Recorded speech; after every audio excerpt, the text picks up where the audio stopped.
can't hear, whatever, just do what you need to do. I guess you can speak, unmute or whatever if you got questions, and we'll just bear with me. I promise if I cut anybody off or don't get to somebody, it's not going to be intentional. There's a main agenda, and then there is a supplemental agenda as well. We'll start with the main agenda. I'll knock out a few of these. Some of these are going to be pretty quick, don't require a lot of explanation. And so we'll jump right in, and then we've got a few other members. I know Representative Zuber is going to present some bills. We'll probably do some jumping around. Where is Zuber? There you are. I see you. Okay. Representative Zuber, when we get to you, I'm probably just going to recognize you. You should have a copy of the agenda in front of you, and you know what bills have been assigned to you. So I'm just going to let you go ahead and announce which ones you're doing, but you'll have free reign to skip around, okay? Okay, thank you, Mr. Chairman. Knock all yours out at one time. We'll start with House Bill 202. Simply, this bill just brings forward the code sections that relate to the Mississippi Development Authority, and that's it. Any questions?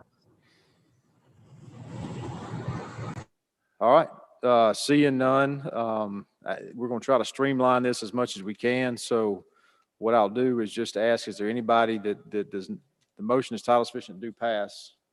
Is there anybody that wants to vote no? I'm going to assume you're voting yes, unless you specifically tell me you're voting no.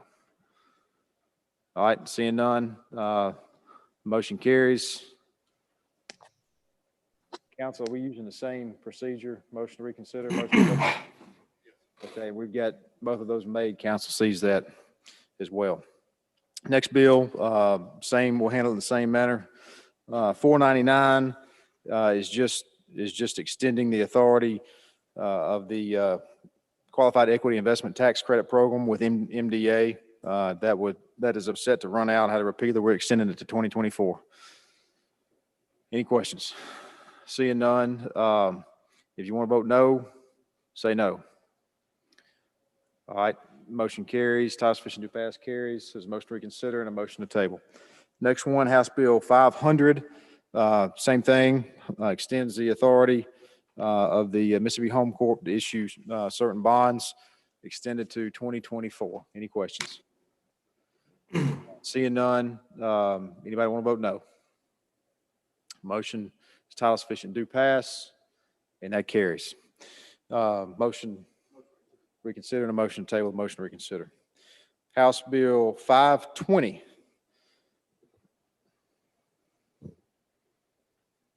Okay, this bill is just simply going back to our 2018 use tax diversion funds.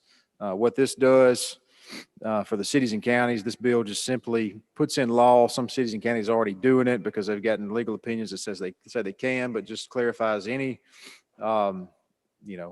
concerns that may be out there that cities and counties will have the legal authority to pledge those funds to pay back, to make payments on bonds that were issued for projects that met the qualifications for the use of those funds. So infrastructure plans. That's all the bill does. Any questions?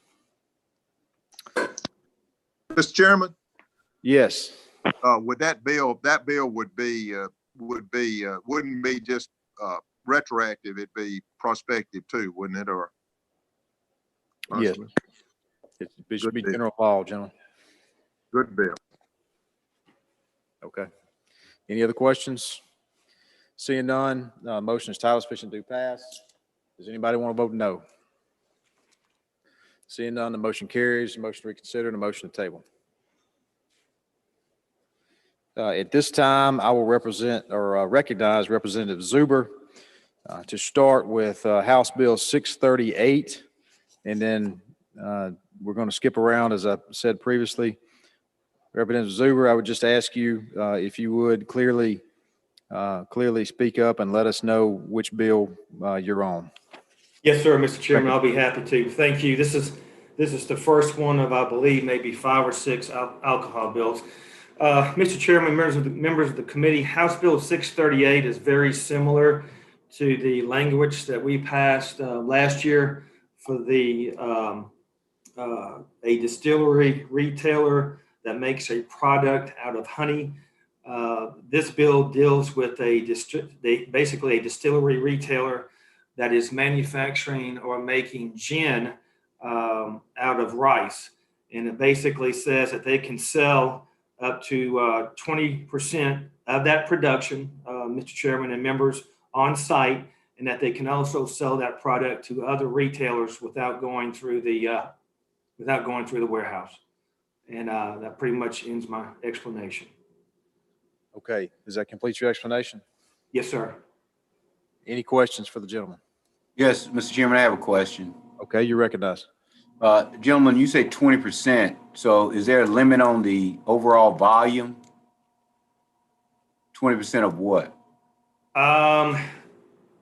Gentlemen, I don't know. I don't know what that is right now, but I'll be happy to get that to you. Yeah, I'm just curious, once- just want to be able to answer that question when Sure. it happens. I appreciate it. Thank you. No, that's a very good question. I'll get that to you once we finish with the agenda. No problem. Thank you. Any other questions? Seeing none, do you have a motion, gentlemen? Title sufficient, do pass, Mr. Chairman. Okay, you've heard the motion. Does anybody wish to vote no? Okay, motion carries, motion to reconsider, and a motion to table. Next bill, gentlemen. Mr. Chairman, I'd like to go to, and I think it's the next bill on the agenda, number 667. That is actually a bill that has been requested by ABC.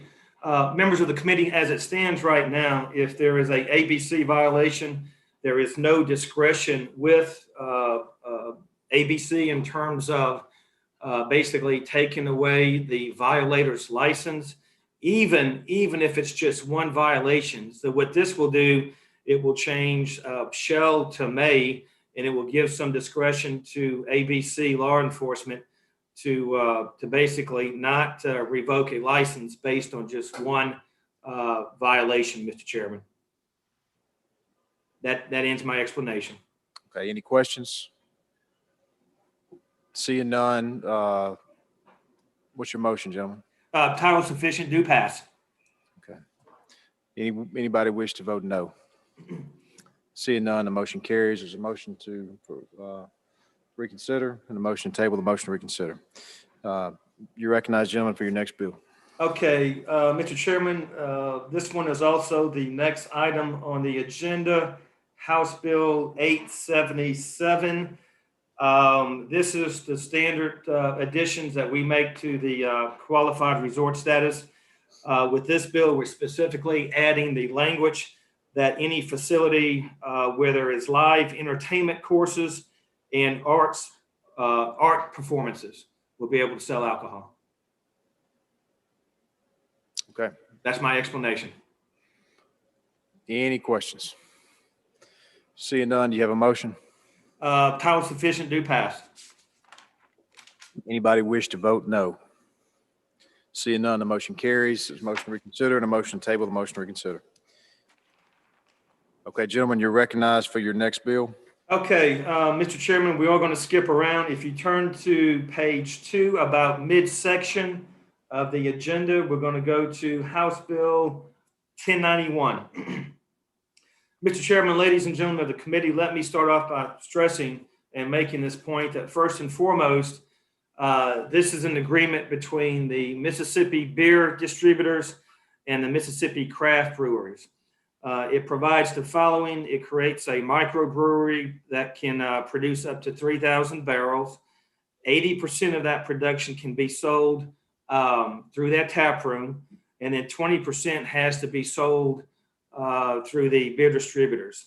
The tap room sales will increase from 10 to 25% of total production, and the microbreweries and the small craft breweries are qualified for retail beer permits and for liquor licenses or on-site premises licenses. And it also, last but not least, it increased the alcohol content of light spirit products. We're increasing that alcohol content from 4% to 8%, which, as most of you may know, is the same alcohol content that we have with beer. And that pretty much is my explanation, Mr. Chairman. Thank you, gentlemen. Does anyone have any questions for the gentleman? Seeing none, I think your motion this time, gentlemen, would be title sufficient due pass committee sub. Is that right? Yes, sir, Mr. Chairman. If anybody wish to vote no. Seeing none, the motion carries. Motion to reconsider and a motion to table. Gentlemen, I believe you may have some other bills as well, right? I think, Mr. Chairman, I think the last one I have is House Bill 1135, and that's also on page 2. It's one down from the bill that we just took up. Okay, May I be recognized? you're recognized. Okay, thank you, Mr. Chairman. Ladies and gentlemen of the committee, House Bill 1135 basically creates a delivery service permit bill or license. And what does that do? This will allow third-party vendors such as Shipt and Instacart to be able to deliver not just groceries, but also liquor and more specifically beer from the grocery store directly to the consumer like we have in other states. There's a lot of requirements. I'll be happy to go into those specific details if anybody wants me to, but that's the general premise of the bill. Okay, are there any questions for the gentleman? Seeing none, gentlemen, do you have a motion? How sufficient do pass? Okay, you've heard the motion. Does anyone wish to vote no? Okay, motion carries. Motion to reconsider and motion to table. And Mr. Chairman, I believe that's it for me. Okay, now we're going to jump back up to the first bill on the second page of your agenda, House Bill 886, and we will recognize a gentleman from Marion to come handle that bill.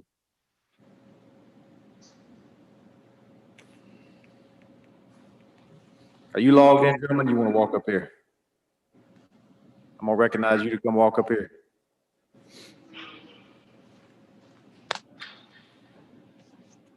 Bear with us just a minute, guys.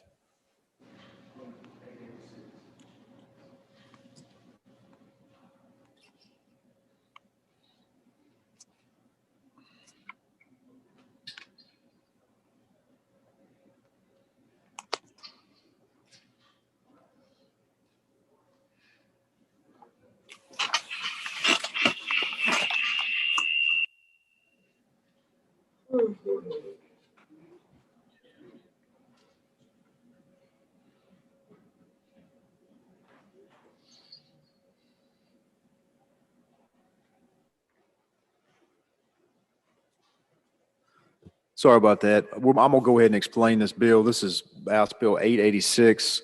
And this bill, really simple bill.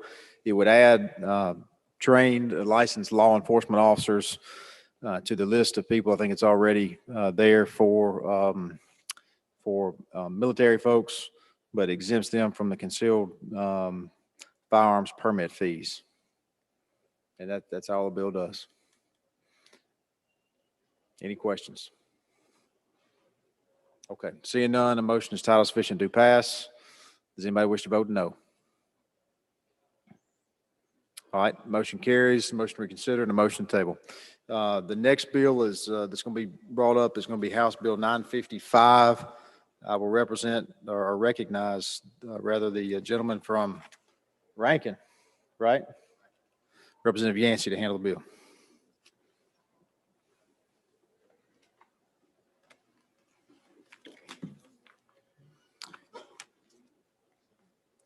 Thank you, Mr. Chairman. This is a bill to establish a procedure for the disposition of abandoned manufactured or mobile homes and associated personal property. It's a very thorough bill, so if you will bear with me. Currently, there's no way to dispense with manufactured homes or mobile homes that have been abandoned. This can be in a park or it can be on any other property. The Mississippi Manufactured Housing Association is supporting this bill. This is how it works. There is a notice to the owner of the abandonment, a proceeding filed in court by the community owner or landowner, the appointment of a commissioner for the finances and public notice of the sale. There's a public sale that's conducted by the sheriff after there's been a newspaper notice, a bill of sale to the highest bidder, a confirmation by the court of the distribution of the proceeds. Proceeds from the remaining funds will go after sale expenses, unpaid taxes, debts, and liens being paid to the owner or for removal of an uninhabitable home. If the owner doesn't appear in court, then the money goes to the treasurer to the unclaimed properties account. The details of it are basically the owner of the manufactured or mobile home community or landowner where an abandoned home is located sends a notice to the last known address of the owner of the manufactured home at least 30 days after the home is vacated and presumed will be abandoned. If there's no response or resolution within another 30 days after sending the notice, the property owner can then file a proceeding in court where the county, where the home is located. The suit includes a statement of value of the home and associated personal property, indicates whether it is uninhabitable, and if so, has a bid for its demolition and removal. The court enters an order naming a commissioner to work with the sheriff in conducting a public sale after public notice.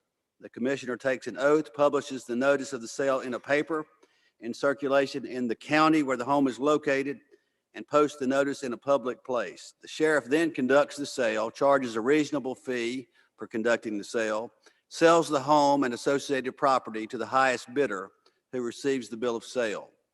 The commissioner receives the bid, files a report on the sale with the court, obtains confirmation of the sale and disbursement of the sale's proceeds by a final order of the court. The proceeds are then paid by the commissioner first to the sheriff for their fee, to the tax collector, to the lien creditors, the community owner bringing the suit, including fees and expenses, and the balance is paid to the owner. If the home is uninhabitable, the bid amount for demolition and removal is paid to the community owner or landowner with any balance to the owner. And again, if the owner cannot be found, the proceeds are paid to the treasurer as unclaimed funds. And upon application, the Department of Revenue will issue a new title to the purchaser. And so this is it's a very straightforward bill. It's a long bill, all new language, but it is a way to get rid of abandoned manufactured homes or mobile homes. I'll be happy to try and answer any questions anyone may have. I have a question at Yes, sir. proper time. It's very good, much needed bill, very good bill. We have one question. It said pay a reasonable fee to the sheriff. Is that not a set fee in some form or fashion, or what would be the definition of a reasonable fee to the sheriff? It's not spelled out in the bill, but it would be in accordance with a sheriff conducting a public auction, whatever a general fee would be for conducting a public auction. I'm just saying, would the sheriff have the liberty to set that fee, or would the person that's assigned to take care of the sale set it? Or I'm just curious as to who's going to set the fee. The sheriff would charge the fee. Okay, I just wonder what type of leniency or what type of variation would we see if it's not specifically spelled out. That's all I had. I'm good. Okay. Thank you. Any other questions?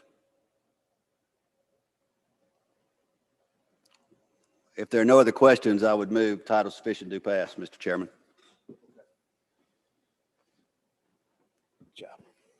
Y'all have all heard the motion. Does anybody wish to vote no? Seeing none, the motion carries. There's a motion to reconsider and a motion to table.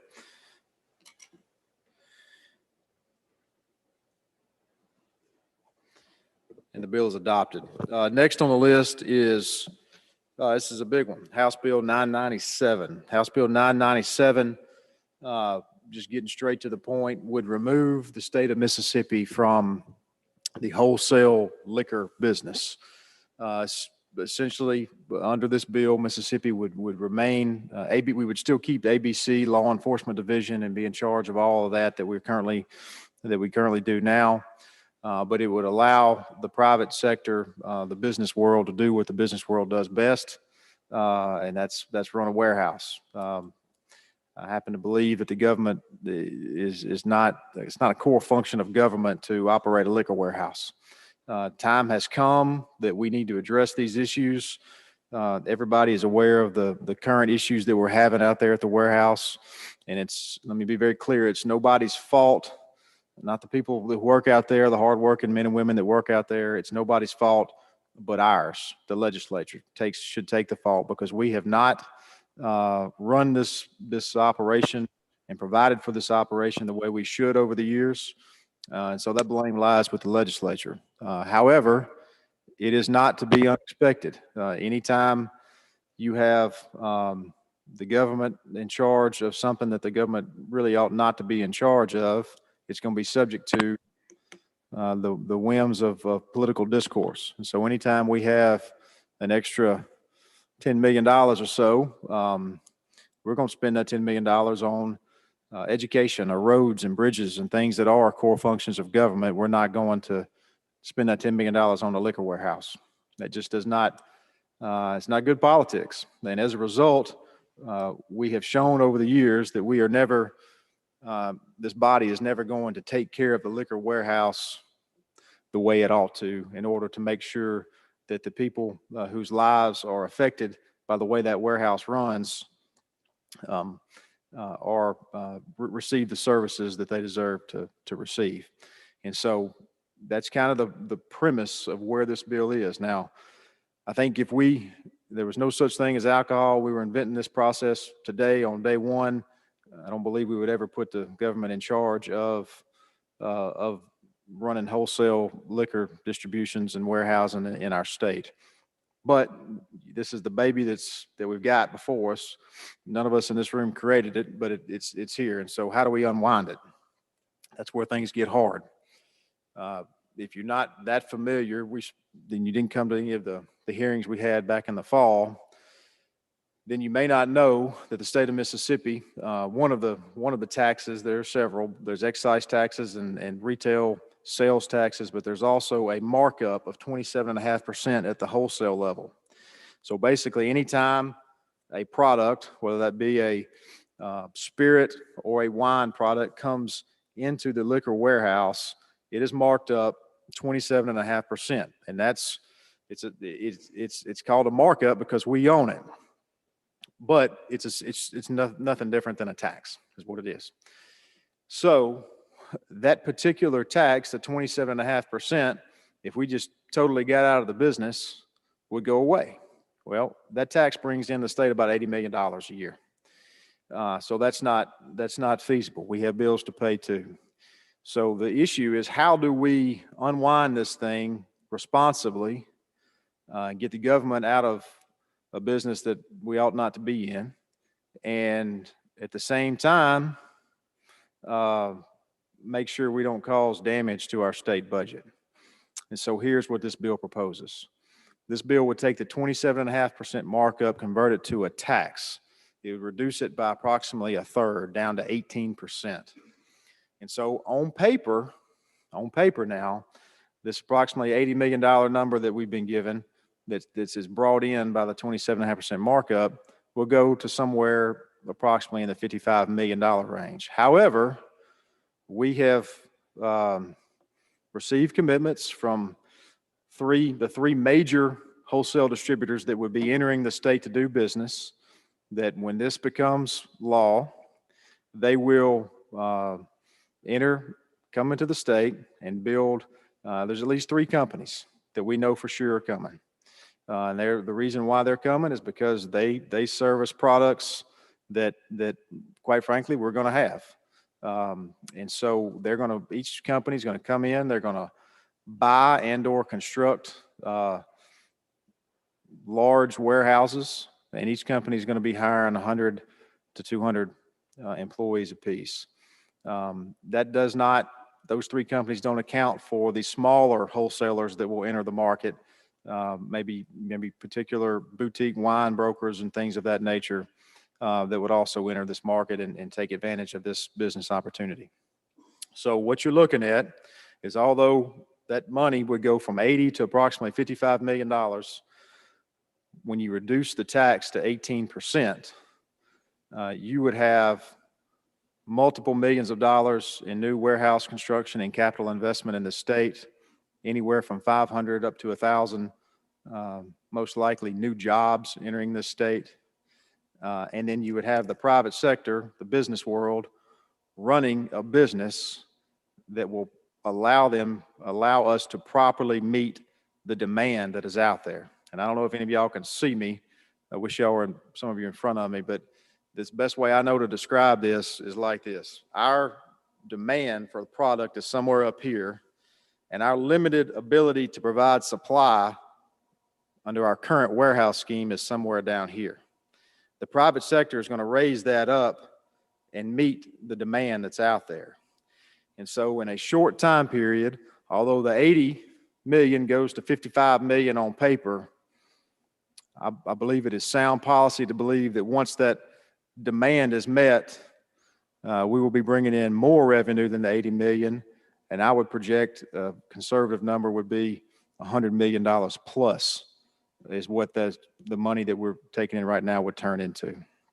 So you have to think a little bit outside the box to get there, but I do believe it's sound economic policy.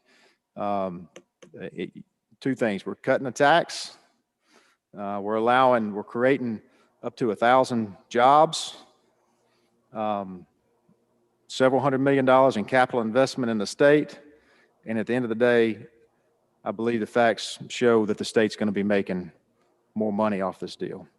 So I believe it makes sense. I believe it makes common sense. I believe it's prudent. And I believe it's the thing to do. I believe it's the right way to take our wholesale liquor distribution warehouse that we currently own. One thing I didn't mention, under this model, the state would presumably have no need for the warehouse that's in Gluckstadt, so that building would likely eventually be sold, and the state would realize the proceeds from that sale as well. With that said, I will be happy to take any questions. Question. Yes, sir. Mr. Chairman, I think it's an excellent idea. It's time. My question is, do we have any indication where these new wholesalers will be located, or are we? I mean, if I had to choose, I'd put them all in Adams County. But I understand. yeah, I mean, but in the spirit of just being equitable, is there any chance that there's some incentive for them to locate, for instance, in Hinds County or anywhere closer to the capital city? Well, gentlemen, I'll tell you this. I've had many conversations with more than I really ever, thought I would, with the logistics of how all this works. And yeah. I don't want to tie their hands. What I can tell you is, in the business world, right now we have a warehouse that's in Gluckstadt. That's what we got. Yeah. These people they're very, very smart when it comes to the logistics of where they need to be, the miles they need to travel, the time they need to get there. And so they're going to put these buildings, gentlemen, wherever it makes most business sense for them. I got you. So I wish I could tell you exactly where that's going to be. We're going to leave it to them. I understand. That's right. That's fine. I can tell you this, though. In my meetings with the company, it's a company out of Alabama that does a lot of service over in Alabama. United Johnson Brothers is their name. Yeah. And name. And having them, there you go, and having them explain their business model to me in Alabama, what they did is they had one central location for a main warehouse, and they had satellite warehouses both north and south. And that's the way they handled their business model. So I believe, you would likely see some portion of a plan like that. But at the very least, and the reason I say this, that I know we're going to have at least three, and they've all three committed, is I learned a lot about this business sector. But United Johnson Brothers sells, just to give you, these are very simplistic examples, but they sell Jack Daniel's products. Okay. Mm-hmm. Yeah. The other two companies don't do that. All right. Yeah. RNDC is another company. They sell and distribute Buffalo Trace products. Okay, they don't You're getting warmer. Go ahead. cross up. And then there is a third company that is here as well, and their products are Maker's Mark, Jim Beam, and those kind of products. So All right, I'm good. that's how we know they're all coming. Those folks don't cross those lines. Yeah, well, in all seriousness, Mr. Chairman, I just want to make sure that there was not somebody else, somebody was thinking like me, hustling and talking to these companies, getting them moving their way before I could get them to move my way. That's Well, all. I'm not going to object to one being in Tate County, but I got you. I haven't understand. received any such commitment. Well, thank you. It's a good bill. Thank you. Thank you. Let me make a clarification real quick. I don't think it's necessary, but for some reason, when you hear the word privatization of we're talking about the wholesale business, some people think they start immediately thinking about, their mind goes the wrong direction, that we're doing something that's going to affect the package stores, or we're talking about wine and grocery stores or those types of things. This has zero effect on the retail side of this business. Zero. Except for who your package store is going to buy their product from. Instead of buying the product from the Department of Revenue, ABC, they're going to be buying the product from these private companies. That's it. And the reason we cut the tax is to minimize the potential cost increase for the product. In other words, there's got to be some, in order for these businesses to do business and stay in business, they got to make some money. And so if we left it at 27.5%, then their markup is going to be on top of that. So what we do is we reduce that a little bit, and I think roughly a third down to 18% is a good number, and that minimizes the cost of the end product. Mr. Chairman, Mr. Chairman, Gentlemen, Representative Reynolds, I think you were first. Mr. Chairman, I think great bill. I think we should. The only problem with it, I say, we should have done it 40 years ago. We've wasted a lot of money and a lot of time. Well, let me say this real quick. I'm aware. I know Representative Horan, wherever he is. There he is. You were here a minute ago. Now you're on the screen. I don't know how that's magic. How'd you do that? just special. I've been made aware that Representative Horan has a proposed amendment. Gentlemen, you recognized I do, Mr. Chairman. Can you hear me, Mr. Chairman? Yes. Can you hear me? Yes, I have a conceptual amendment, Mr. Chairman. I appreciate it for the ladies and gentlemen of the committee to consider. And what it does is basically, like you said earlier, this thing's been going on for a number of years, and we've got package stores that have been laboring under a system for a long period of time. And what my amendment does is provide some protection to the package stores where they won't be run out of business overnight. They'll be responsible for conducting business for sure. But what it says, except as otherwise provided, wholesalers shall sell and deliver alcoholic beverages at uniform prices throughout the state. A wholesaler may provide volume or bulk price discounts, provided that these discounts are made available to any and all retailers throughout the state equally. And that's the conceptual. I don't know where that would go in the bill, Mr. Chairman, but that's the crux of the amendment that I have. Okay, I'm talking to council. Council, you got that conceptual amendment down? Okay. Does anybody have any questions on the gentleman's amendment?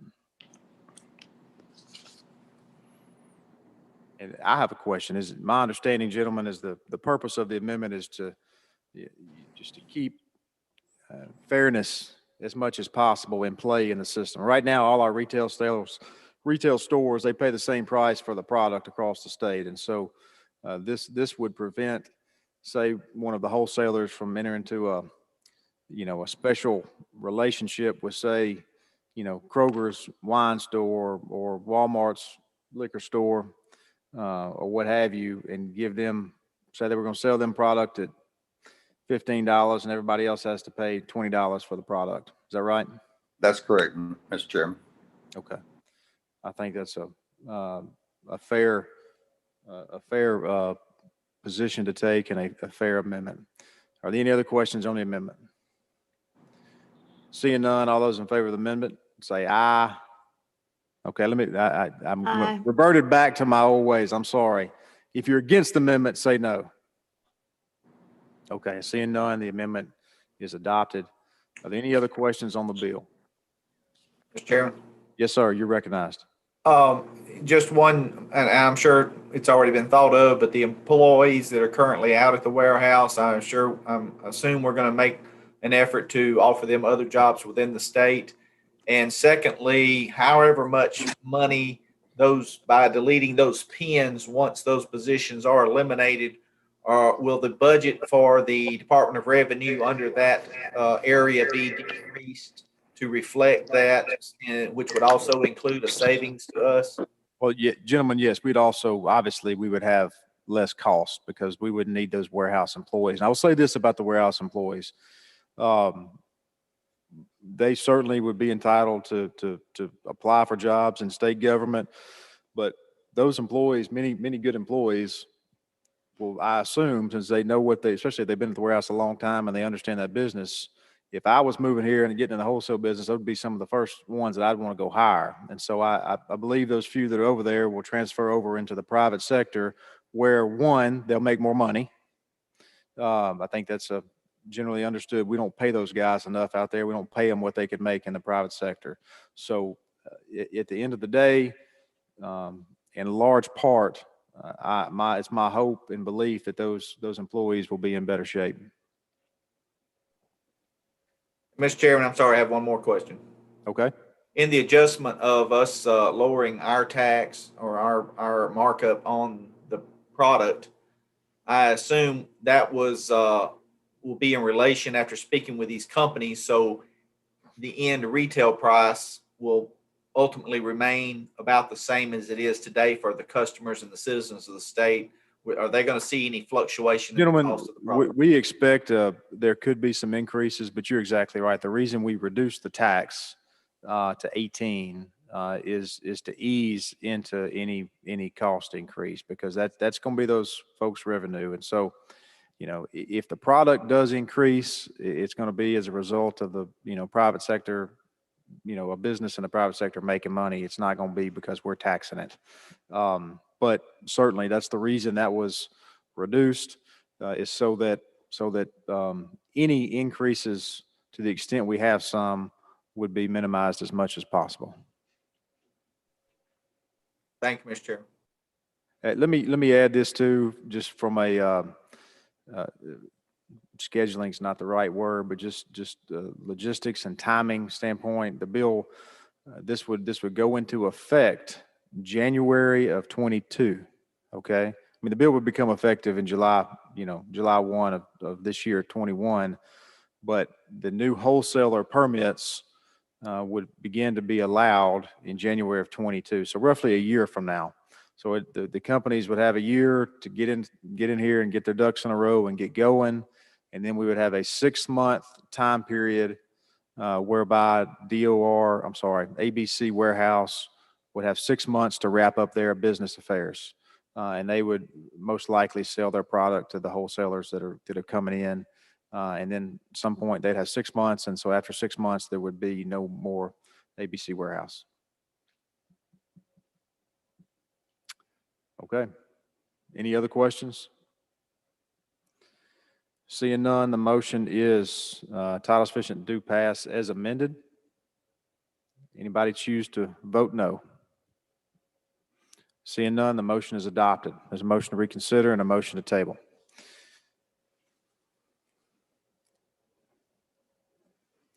Moving right along, the next bill is 1076.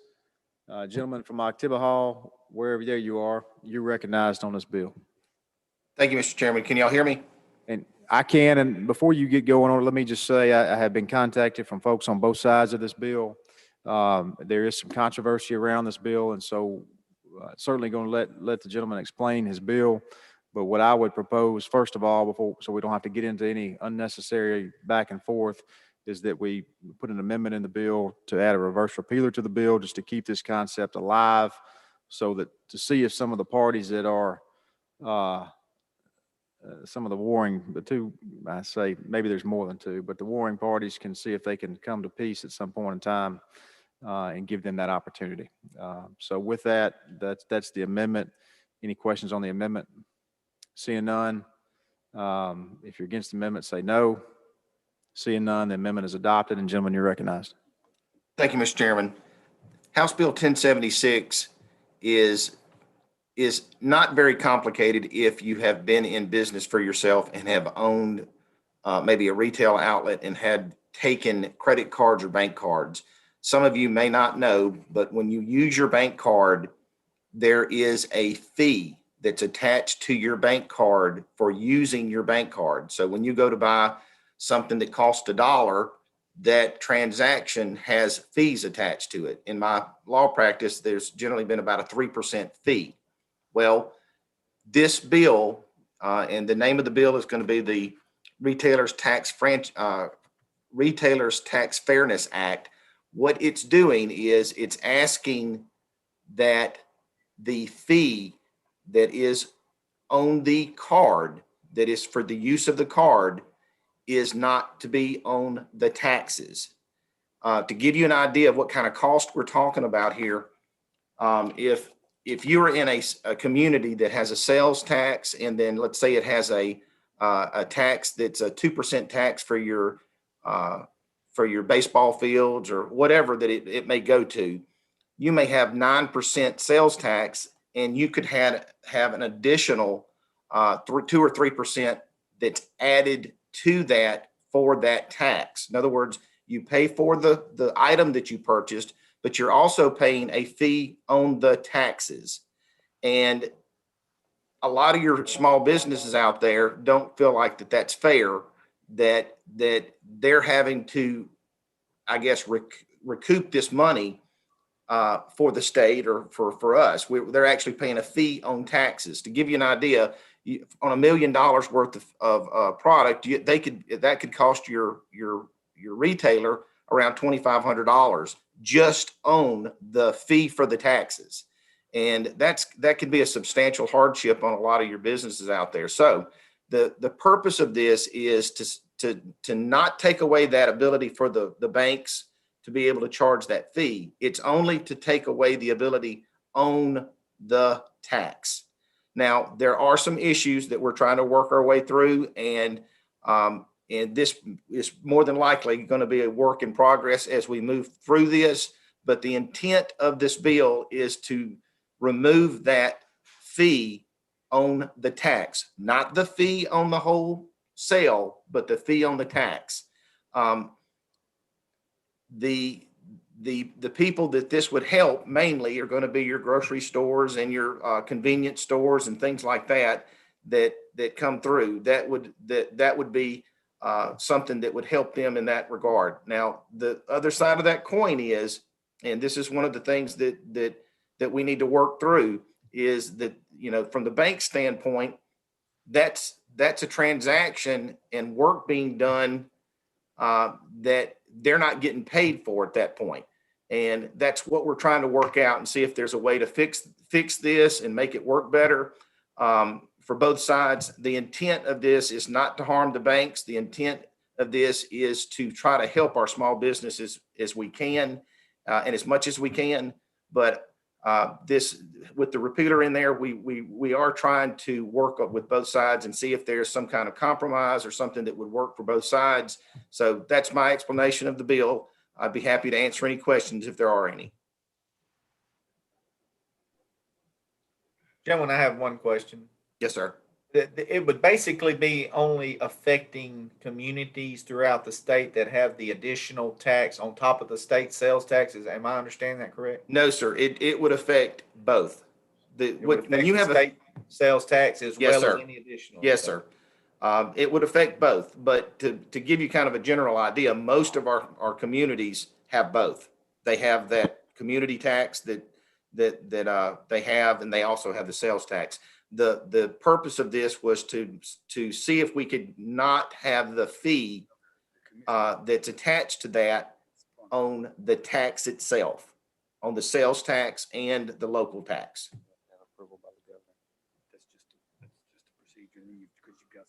I do also want to say that in this bill, there is a fine amount if by some reason, the banks did not do what they were supposed to do on this.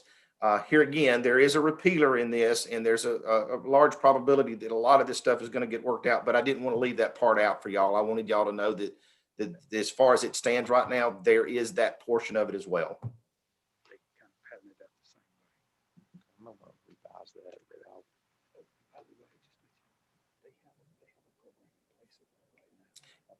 If there are any other questions, I'd be happy to answer them, but my motion is title sufficient to pass as amended. Is there any questions, any more questions for the gentleman? I'll tell y'all specifically, some of the banks have some issues with this bill, but I do understand we want to be business friendly and certainly we'll always strive to do that, especially our small businesses here in the state.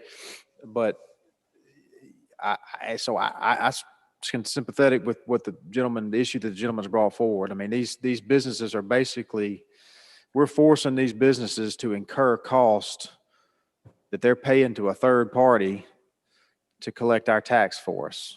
Exactly. Over and above, what they pay their accountant or, to do their own taxes, that sort of thing. That just seems inherently unfair. But I'm aware of some legitimate issues that have been raised by the banking community and others in the credit business. So that's why we put a reverse repealer in it. And so the parties can continue to try to discuss and look at this issue. Any questions? Y'all heard the gentleman's motion. Does anyone wish to vote no? Seeing none, motion carries. There's a motion to reconsider and a motion to table.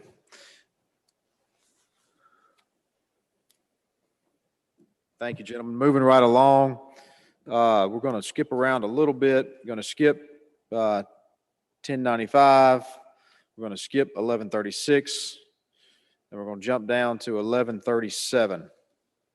This bill is a bill that it tries to, basically what it does, I don't want to get too technical because this has the potential to get overly technical, but there's a formula that exists on how any type of land, but this deals with agricultural land, is valued for ad valorem tax purposes.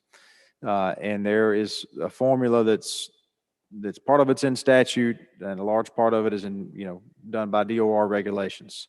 And so this takes some parts of what the DOR has put into regulation and puts it in the statute to help protect some of our rural agricultural landowners from extreme spikes in their land taxes. A few years ago, part of the formula deals with commodity prices. And a few years ago, we had ag land, just the taxes, the ad valorem taxes just shot through the roof in a matter of a year or two. And one of that reasons was because commodity prices had shot up and caused this formula to kind of get out of whack. It's just not a fair way to do it. So part of the change here, one of the things that is being changed, we're going, instead of a 3-year rolling average on commodity prices, that's part of the formula, we're going to a prospective 10-year rolling average. So we're not going to change anything in the past, but going forward, we're going to pick up a year every year until we get to 10, and we'll calculate the average there for commodity prices, which will essentially, instead of having more spikes like this, we'll have more of a smooth ride to keep ag land taxes from hopefully to minimize big jumps in ag land ad valorem taxes. So that's an explanation of the bill. Are there any questions? You may remember a couple of years ago, we had a similar measure. The Realtors Association was against it. They had some concerns, and so we put the brakes on, got some of the ag land folks together with the realtors, and they have reached this compromise, and that's what this bill represents. Any questions? Seeing none, the motion is title sufficient to pass. Anyone wish to vote no? Seeing none, the motion carries. There's a motion to reconsider and a motion to table.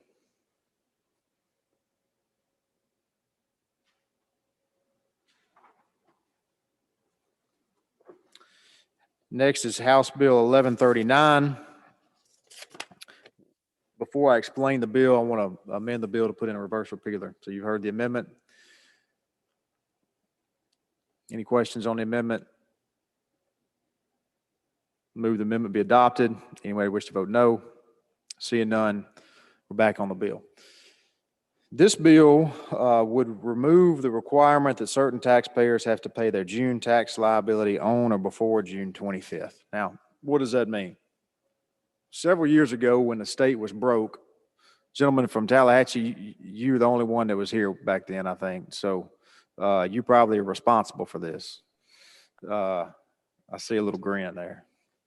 But my understanding, way before my time, is when the state was not in having some of its better financial days, in order to get out of the fiscal year, the legislature basically went in and robbed some of next year's money and brought it back in this year. And what they did, if those of you who aren't familiar with how sales tax is collected, you basically file your sales tax return the month after you collect, and you pay it, so the state receives it the next month. So, for instance, historically, and every month is like this, June sales taxes would be paid, the return would be filed, and they would be paid in July.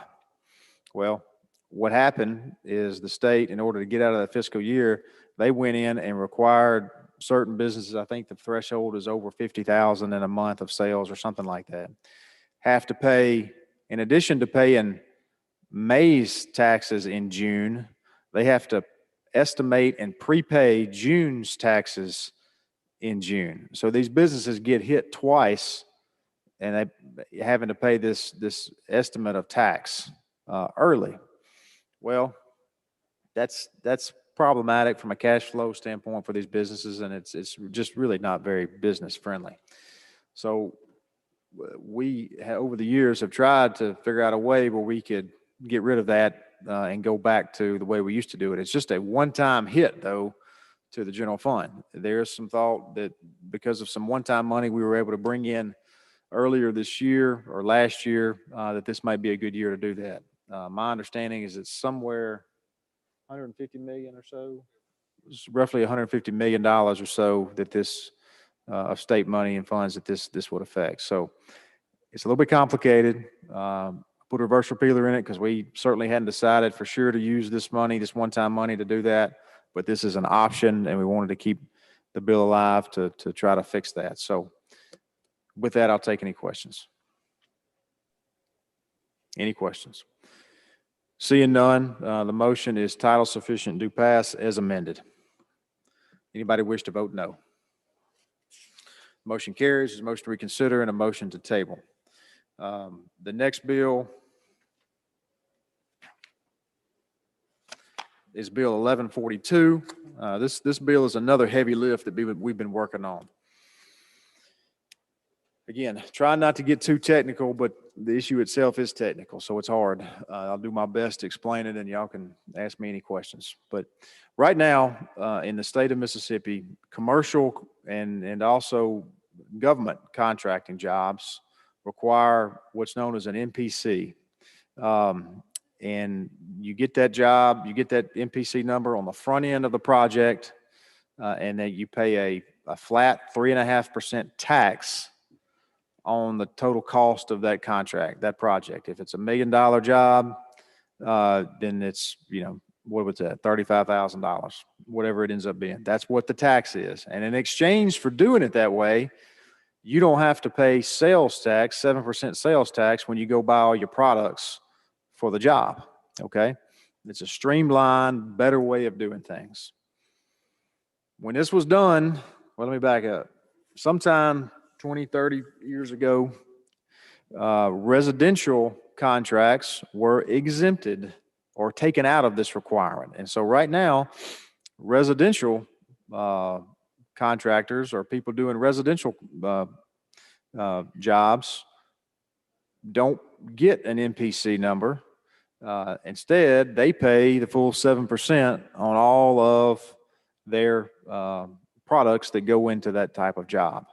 Well, this has created some problems for a lot of reasons. One of which is that we have issues in this state where out-of-state individuals that aren't residents of Mississippi or aren't businesses licensed to do business here in the state will come into the state. Let's just say we have a hurricane or a bad tornado outbreak or something like that. You may have folks from, we'll pick on somebody, Oklahoma, come down here. Folks, they may be fly by night, they may not, but at the end of the work, they're going back to Oklahoma. And there's no mechanism to make sure, number one, that they're properly licensed, properly insured, or they pay the taxes that they're supposed to pay when they're doing work here. That puts our local Mississippi businesses at an extreme disadvantage in those situations. And so that's been a big complaint of theirs. So the thought being, if we can take our residential contractors and put them under the same MPC system that we have on commercial jobs, then there will be a little bit more oversight. And when they go in the cities and counties that require a building permit, when they go get their building permit, they'll have to present their MPC number that they got from the Department of Revenue, just the same as we do on commercial jobs. And so there's some logistical issues with that, but that's essentially what the bill is designed to fix. And so under this bill, we would be offering the MPC system to residential contractors and residential jobs just the same that we do with commercial jobs. And again, the small ones are exempted. This only applies to jobs over $10,000. But essentially how it would work is when the job starts, they go pull the permit. In order to get their permit, they've got to give the city or county their MPC number, which there's already a system set up, DOR, where the contractor calls, gets the MPC number for that particular job. And at the end of the job, whatever the total cost of the job was, they pay the 3.5% tax. And in exchange, when they go down to, in my situation, VG Lumber Company in Senatobia, they're not charged the 7% sales tax on the products that they buy for that job. They present the MPC card or number they have, and they're exempt from paying that tax. And so that's what this would do. And I believe, and the experts believe that have looked at this in the construction world, that this would be a better system going forward. And so that is an explanation of the bill. Let me back up. One other thing I left out. There's also a code section in here that I give you my word, we're working on this. And so one concern would be from the cities who get a diversion on the 7% sales tax on building supplies. What we brought forward the diversion code sections, and we're still working on some language because it gets a little complicated and technical. But essentially, what we're going to work out a formula to make the cities whole. Basically, we're going to create a new diversion out of the residential MPC taxes that are going to be paid, a new diversion to the cities that would be equal to what they've been receiving under that 7% sales tax. So I don't want anybody to think that we're trying to hurt the cities financially, because that's certainly not what we're doing. We're coming up with a way to make them whole. Any questions? Okay. If there are no questions, the motion is title sufficient, do pass. Anybody wish to vote no? Seeing none, the motion carries. There's a motion to reconsider and a motion to table. Next bill is 1197. Essentially what this bill is the design build method of construction is offered to certain state agencies. There are other political subdivisions, other parts of state government that would like the opportunity in situations where it makes sense to utilize the design build method of construction as opposed to the other types of construction that we use, where you have to go hire your own architect, engineer, and do all that on the front end, then come get it bid. There are situations where the design build method makes sense. The political subdivisions would have to make a finding on the minutes that for whatever reason this particular job would benefit or would be in the best interest of the entity to use the design build method, and this would just give them the flexibility to do that. Any questions? Seeing none, the motion is title sufficient, do pass. Anybody wish to vote no? Motion carries. There's a motion to reconsider and a motion to table. All right. House Bill 1296. This is our historic property tax credit bill that we reauthorized this program last year. Came to my attention over the course of this past year. First of all, this has been a very successful program, a very good program. It's heavily utilized, and as a result, we've got tremendous capital investment all over the state for this program that otherwise would not happen. People marry it with the federal historic tax credit program, and it really does a good job for getting some of these historic properties fixed up and back in good use, which has created jobs and other capital investment and economic development as well. However, there were some hiccups with some of the technical requirements that were there that were causing some problems. And so over the past year, we requested that Department of Archives get with the Department of Revenue and work out some of the differences that they've had and some of the communication issues. And we believe that we have come forward with a plan that does just that. We authorized an additional $60 million in credits last year, and we're not increasing that. That stays the same. This is just working out some of the technical problems that we had. Any questions? Seeing none, the motion is title sufficient, do pass. Anybody wish to vote no? Motion carries. A motion to reconsider and a motion to table. The next bill is Bill 1063. That was double referred to Energy and Ways and Means, and the Representative Byrd, gentleman from Forest, is recognized to handle this bill. He's coming. Bear with us.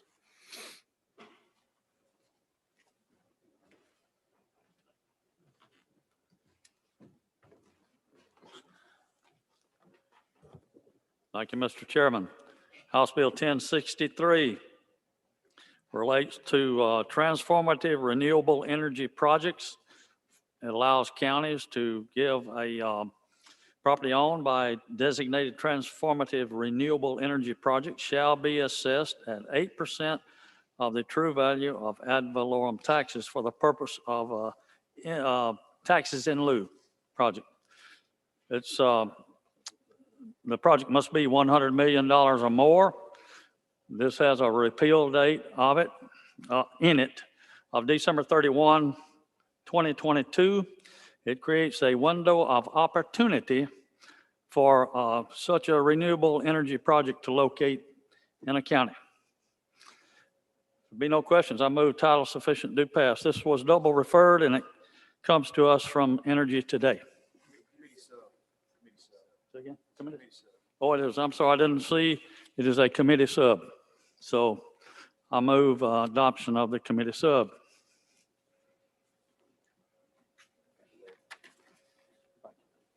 All right.